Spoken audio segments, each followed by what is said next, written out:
Hi, my name is Jordan Picara. I'm a second-year physical therapy student at Northern Arizona University.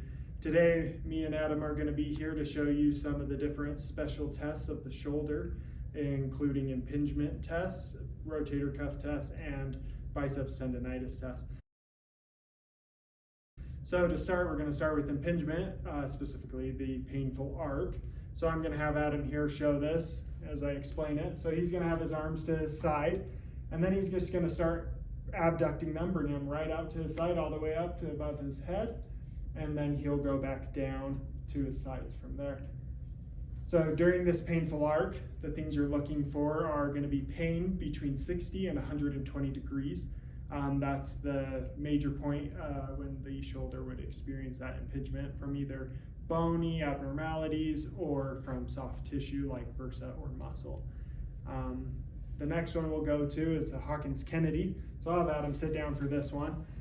He can be sitting or standing for this, whichever is easier for the patient and for better body mechanics for the physical therapist. So for this, I'm just going to bring his arm up. He's going to be totally relaxed.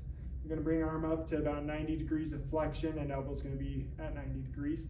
So I'm going to support his arm here. And during this, we're going to be going for internal rotation of the shoulder. So I'm going to put some pressure onto his wrist to bring it down, and then I'll move it more towards the midline and keep doing that, and then go one more time. And then you'd ask the patient during any of those moments if they experience pain. You're looking for pain or reproduction of symptoms for that test to be positive. And then going on to rotator cuff, we're going to be doing full can and empty can. So for these, patient once again can be sitting or standing, whichever is easier. You can also do this bilaterally if you wanted to, but we're just going to focus on one side so I can show a little bit better. So for this test, we're going to have the patient bring their arm up to full flexion, 90 degree flexion, and you're also going to put them into the scapular plane. So that's about 30-40 degrees to the side. From here, the patient, this is full can because their thumb's pointing up. It's like they're holding a full can of a drink. And here you're going to put some pressure just proximally to the wrist. So when you push down, hopefully the patient's able to hold there. You'll tell them to hold it. And if they experience pain, that's a positive sign for a rotator cuff tear. This rotator cuff tear test for full and empty can are looking more at supraspinatus and infraspinatus. If you want to kind of narrow it out of which one it actually is, you go into the empty can test, which is the same thing. You have the patient in that same position, but this time the thumb's pointing down like he's emptying a can. And you're going to have him hold the position there, so hold, don't let me push you. And you push down in that same spot, just proximal to the wrist. If they have pain or reproduction of those symptoms, that is a positive test.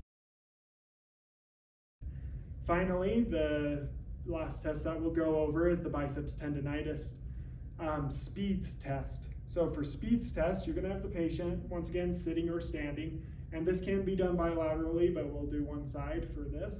So you have the patient with their arm fully flexed to about 90 degrees with their hands facing up, so this produces external rotation at the shoulder, and then you have supination at the forearm.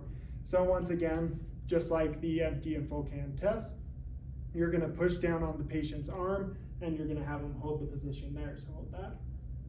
Very good. If they are not able to hold that or it reproduces the pain that they've been experiencing, that is when it is a positive test. So that's all the tests that I have today. There is a lot of tests for the shoulder, but that was just 5 of the more common ones that you might do. Thank you.